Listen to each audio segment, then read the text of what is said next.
Hi and welcome back to another quick guide. Today, I'll teach you how to see what apps you use the most on Android.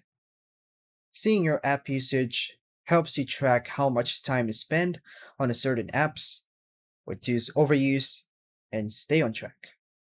And here are the simple steps to see which apps you use the most on Android using the digital well-being. First, to unlock your Android phone, then open the Settings app. Scroll down and tap Digital, Well-being and Parental Controls. Look at the usage chart at the top. Check the total screen time for the day. Then tap the day. Then tap this option to switch to yesterday or past days. Scroll down to see a list of apps.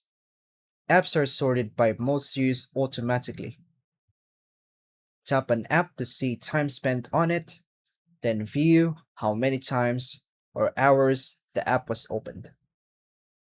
Tap the hourglass icon to set up limits. Then exit the settings.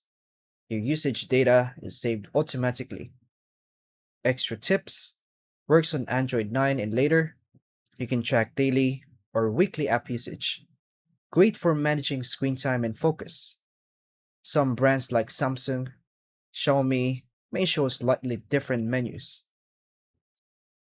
And that's all for now, folks. Thanks for watching.